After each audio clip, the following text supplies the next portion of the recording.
Seigneur Jésus-Christ, l'amour de Dieu et la communion du Saint-Esprit soient avec vous tous. Amen.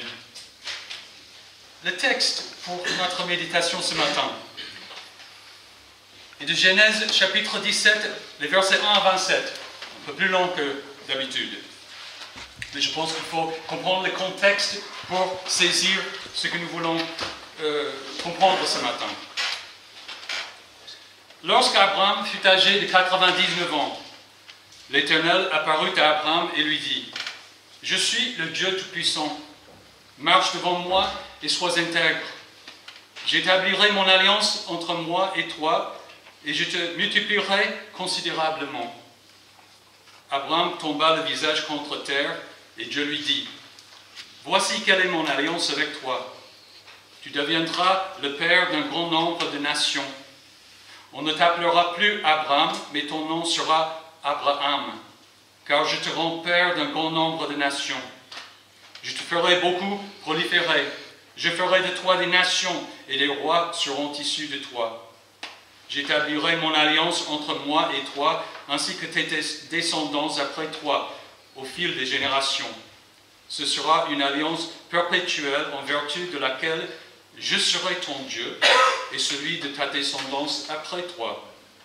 Je te donnerai, à toi et à tes descendants après toi, le pays où tu séjournes en étranger, tout le pays de Canaan. Il sera leur propriété pour toujours, et je serai leur Dieu.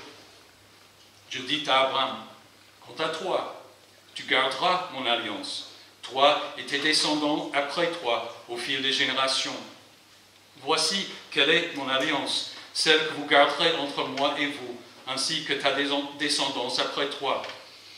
Tout garçon parmi vous sera circoncis. Vous vous circoncirez, et ce sera un signe d'alliance entre moi et vous. À l'âge de 8 jours, tout garçon parmi vous sera circoncis, et ce à chacune de vos générations, qu'il soit né chez toi ou qu'il ait été acheté à un étranger en dehors de ta descendance. On devra circoncire celui qui est né chez toi et celui que tu as acheté. Mon alliance sera inscrite dans votre chair comme une alliance perpétuelle. Un homme incirconcis qui n'aura pas été circoncis dans son corps sera exclu de son peuple. Il aura violé mon alliance. Je dis à Abraham : quant à ta femme, Sarai, tu ne l'appelleras plus Sarai, car son nom est Sarah. Je la bénirai et je te donnerai même un fils à travers elle. Je la bénirai et elle donnera naissance à des nations. Des rois seront issus d'elle. Abraham tomba le visage contre terre. Il rit et dit dans son cœur : un fils pourrait-il naître à un homme de 100 ans ? Et Sarah, âgée de 90 ans, pourrait-elle mettre un enfant au monde ? Abraham dit alors à Dieu : si seulement Ismaël pouvait vivre devant toi. Dieu dit : c'est certain, ta femme Sarah te donnera un fils, et tu l'appelleras Isaac.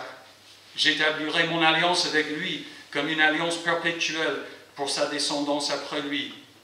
En ce qui concerne Ismaël, je t'ai exaucé, je le bénirai, je le ferai proliférer et je le multiplierai considérablement. Il aura pour fils 12 princes, et je ferai de lui une grande nation. Cependant, mon alliance, je l'établirai avec Isaac, le fils que Sarah te donnera à cette époque-ci de l'année prochaine. Lorsqu'il eut fini de lui parler, Dieu s'éleva au-dessus d'Abraham. Abraham prit son fils Ismaël, ainsi que tous ceux qui étaient nés chez lui et tous ceux qu'il avait achetés, tous les hommes parmi les membres de son foyer, et il est circoncis le jour même, conformément à l'ordre que Dieu lui avait donné. Abraham était âgé de 99 ans lorsqu'il fut circoncis. Quant à son fils Ismaël, il était âgé de 13 ans lorsqu'il fut circoncis. Le même jour, Abraham fut circoncis ainsi que son fils Ismaël et tous les membres de son foyer, qui soient nés chez lui ou aient été achetés à des étrangers, furent circoncis avec lui. Voici la parole du Seigneur. Comme j'ai déjà dit, vous vous demandez peut-être pourquoi nous avons lu un texte de l'Ancien Testament qui raconte l'institution de la circoncision. En effet, la circoncision était une prescription de l'Ancienne Alliance, alors que nous vivons sous la Nouvelle Alliance et venons de pratiquer une de ces prescriptions en baptisant cet enfant. La raison en est que la foi chrétienne que nous venons de confesser et l'alliance de grâce qu'est le baptême et dans laquelle cet enfant est entré sont le produit, l'accomplissement et la finalité de l'ancienne alliance. Du coup, nous pouvons mieux comprendre et mieux apprécier le baptême en réfléchissant sur son antécédent, la circoncision. En effet, Dieu nous appelle à la même relation de communion avec lui qu'Abraham. Marche devant moi et sois intègre. J'établirai mon alliance entre moi et toi, ainsi que tes descendants après toi, au fil des générations. Ce sera une alliance perpétuelle, en vertu de laquelle je serai ton Dieu et celui de ta descendance après toi. Quant à toi, tu garderas mon alliance, toi et tes descendants après toi, au fil des générations. Par le baptême, tout comme autrefois par la circoncision, Dieu établit et garantit son alliance avec nous. Il s'engage à être notre Dieu et à tenir ses promesses, les promesses qu'il nous a faites en Christ. C'est pourquoi nous voulons à notre tour garder son alliance, afin de marcher devant Dieu et être intègre. Avant de parler plus d'Abraham, il serait utile de nous poser une question. Qu'est-ce que la Bible? Est-ce un manuel de moralité ou de loi civile? Est-ce un livre de rites et de pratiques qui permettent à l'homme d'exploiter et de manipuler quelque force invisible? Non. La Bible est plutôt la révélation de ce que Dieu le Créateur a fait pour réconcilier le monde avec lui-même et pour restaurer la relation de communion entre l'homme et Dieu.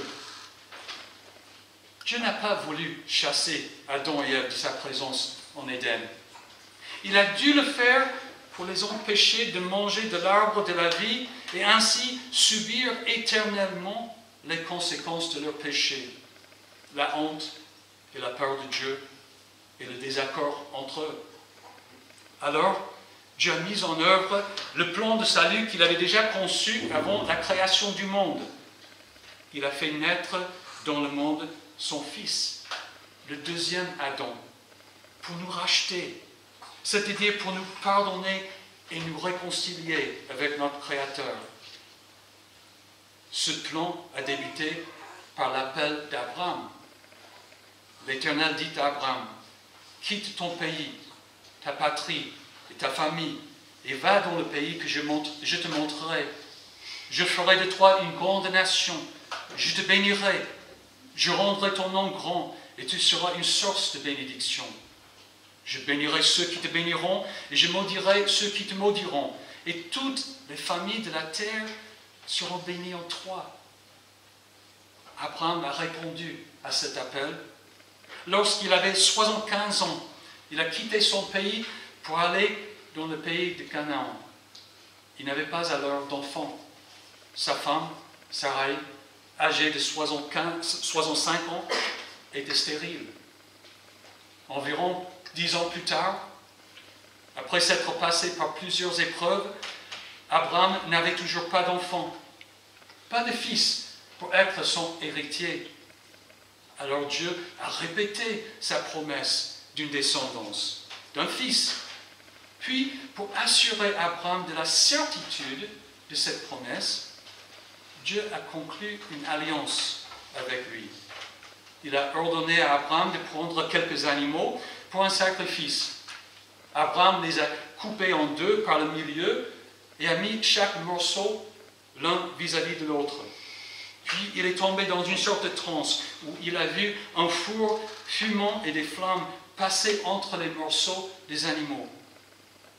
Lorsque la présence de Dieu, symbolisée par la fournaise fumante et les flammes, passa entre les animaux partagés, cela voulait dire que le sort qui s'est abattu sur ces animaux s'abattre sur moi si je romps la promesse que je t'ai faite. Ensuite, le texte que nous avons lu.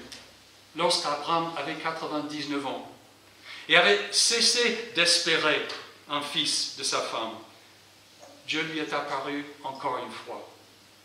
Le moment pour réaliser la promesse d'un fils était arrivé. Mais Abraham avait presque 100 ans et sa femme Sarai avait 90. Abraham craignait et aimait Dieu, mais il était au bout de son espoir. Il a donc ri et a proposé qu'Ismaël, le fils qu'il a eu avec la servante de sa femme, soit reconnu pour son héritier. Mais Dieu a refusé cette idée. À la place, il a renouvelé et renforcé l'alliance qu'il avait conclue avec Abraham en lui donnant le signe de la circoncision. Cette restriction servait de preuve visible et permanente que Dieu allait accomplir toutes ses promesses. Elle permettait également à Abraham de mettre sa foi en pratique. Abraham prit son fils Ismaël, ainsi que tous ceux qui étaient nés chez lui et tous ceux qu'il avait achetés, tous les hommes parmi les membres de son foyer, et il les circoncis le jour même, conformément à l'ordre que Dieu lui avait donné. Cet épisode de la vie d'Abraham nous montre donc les moyens dont Dieu se sert pour nous sauver. Il nous a fait la promesse de réconciliation et de bénédiction et d'être notre Dieu.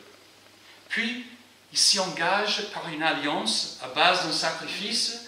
Ensuite, il nous donne des signes pour rappeler et actualiser son engagement envers nous, pour que nous ayons la foi de marcher devant lui et être intègres. Promesse, alliance, signe. J'ai déjà dit que les promesses faites à Abraham, l'alliance conclue avec lui et le signe de l'alliance qu'était la circoncision, avaient pour finalité la foi chrétienne, c'est-à-dire la nouvelle alliance et le signe de l'alliance qu'est le baptême. Dieu nous a fait, et nous aussi, la promesse de réconciliation avec lui. Il a conclu une alliance avec nous et il nous a donné un signe visible de son engagement qui nous appelle à marcher devant Dieu et à être intègres. Dans sa lettre aux chrétiens de la Galatie, l'apôtre Paul nous fait comprendre que les promesses faites à Abraham allaient beaucoup plus loin que la naissance d'Isaac et la possession du pays de Canaan. Il dit, « Or les promesses ont été faites à Abraham et à sa descendance. » Il n'est pas dit « et aux descendances » comme s'il s'agissait de plusieurs, mais c'est d'une seule qu'il s'agit, à ta descendance, c'est-à-dire à Christ.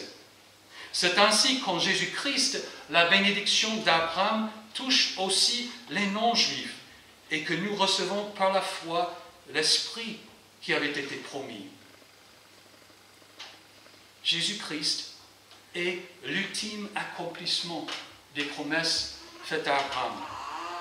Il est le descendant d'Ève qui a écrasé la tête du serpent et le descendant d'Abraham en qui toutes les nations de la terre seraient bénies. C'est par lui que Dieu a réconcilié toute l'humanité avec lui-même et nous a fait la promesse de la vie éternelle.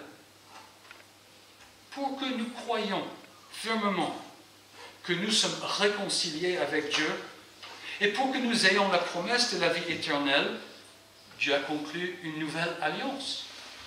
Il a fallu un autre sacrifice pour la mettre en vigueur, la mort de Jésus-Christ. C'est pourquoi, en instituant la Sainte Seine, Jésus a pris la coupe et a dit « Buvez-en tous, car ceci est mon sang, le sang de l'alliance, qui est versé pour beaucoup, pour le pardon des péchés. Et l'Épître aux Hébreux dit, voici pourquoi il est le médiateur d'une alliance nouvelle. Sa mort est intervenue pour le rachat des transgressions commises sous la première alliance, afin que ceux qui ont été appelés reçoivent l'héritage éternel promis. D'une part, l'alliance conclue avec Abraham par le sacrifice de quelques animaux a permis à Dieu de prêter serment pour fortifier la foi d'Abraham. Mais ce sacrifice préfigurait celui de Jésus. Et le sacrifice de Jésus est allé beaucoup plus loin qu'un serment. En effet, le sacrifice de Christ a effectué la réconciliation de l'humanité avec Dieu. Comme Paul explique, tous ont péché et sont privés de la gloire de Dieu. Et ils sont gratuitement déclarés justes par sa grâce, par le moyen de la libération qui se trouve en Jésus-Christ. C'est lui que Dieu a destiné à être, par son sang, une victime expiatoire pour ceux qui croiraient. Voilà l'engagement de Dieu pour qu'il accomplisse sa promesse de réconciliation, pour qu'il soit ton Dieu et pour que tu sois son enfant. Mais quelqu'un peut dire, tout cela s'est passé il y a longtemps, dans un pays étranger. Est-ce que cela me concerne? Moi, j'ai des problèmes dans la vie, parfois de sérieux problèmes. Comment puis-je avoir la certitude que Dieu veille sur moi et sur mes enfants, parents, frères et sœurs? Eh bien, as-tu été baptisé? Si oui, tu peux avoir la certitude que Dieu accomplira ses promesses pour toi. En effet, le baptême est la garantie que Dieu nous donne sous la nouvelle alliance et qui remplace la circoncision. Paul dit aux Colossiens de tenir à Jésus-Christ, parce que c'est en lui que vous avez été circoncis, d'une circoncision qui n'est pas faite par la main de l'homme, mais de la circoncision de Christ, qui consiste à vous dépouiller du corps de votre nature pécheresse. Vous avez, en effet, été ensevelis avec lui par le baptême. Et vous êtes aussi ressuscités en lui, et avec lui, par la foi en la puissance du Dieu qui l'a ressuscité. Le baptême a pris la place de la circoncision. Il est maintenant le signe de l'alliance, le moyen par lequel Dieu nous assure de sa bénédiction. Et plus encore, le baptême est le moyen par lequel nous sommes unis à Christ, le moyen par lequel nous recevons tous les bénéfices de sa mort et de sa résurrection. C'est pourquoi le jour de la Pentecôte, Pierre a annoncé aux hommes qui avaient été complices de la crucifixion de Jésus: changez d'attitude et que chacun de vous soit baptisé au nom de Jésus-Christ pour le pardon de vos péchés, et vous recevrez le don du Saint-Esprit.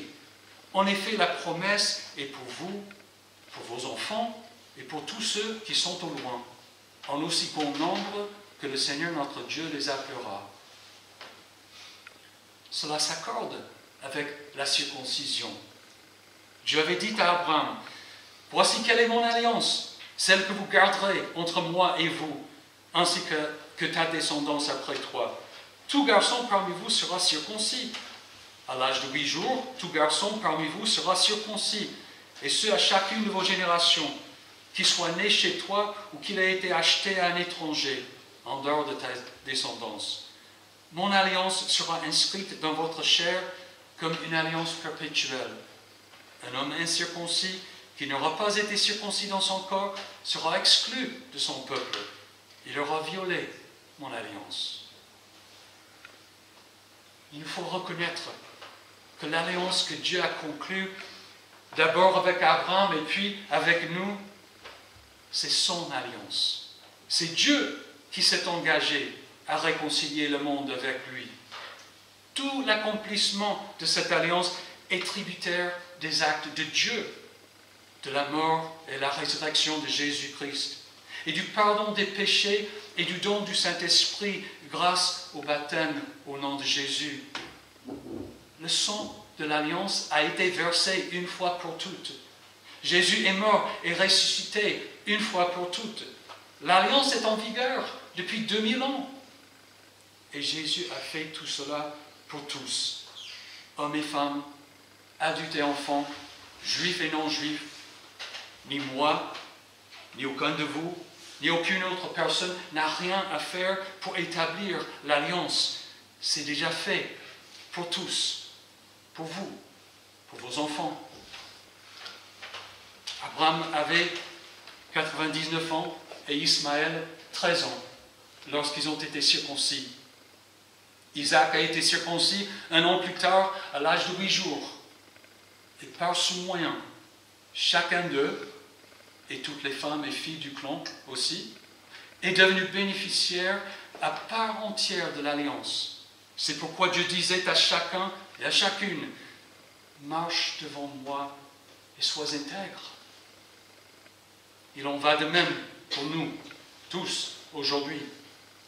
Par le moyen du baptême, chacun de nous, et aujourd'hui particulièrement cet enfant, est devenu bénéficiaire à part entière de la nouvelle alliance. Dieu nous annonce le pardon des péchés et la réconciliation avec lui, et il nous les accorde par le baptême. C'est l'assurance absolue du salut, le signe de l'alliance. Vous voyez, en Jésus-Christ, Dieu a réconcilié le monde avec lui-même. Tout le monde. En effet, il y a un seul Seigneur, une seule foi, un seul baptême, un seul Dieu et Père de tous. Aujourd'hui, il nous annonce cette bonne nouvelle et nous appelle au baptême pour recevoir ce qu'il a déjà accompli. Effectivement, Dieu dit à chacun de nous, « Je suis le Dieu Tout-Puissant. Marche devant moi et sois intègre. J'établirai mon alliance entre moi et toi. » Amen. Et maintenant que la paix de Dieu qui dépasse tout ce que l'on peut comprendre, garde votre cœur et vos pensées en Jésus-Christ pour la vie éternelle. Amen.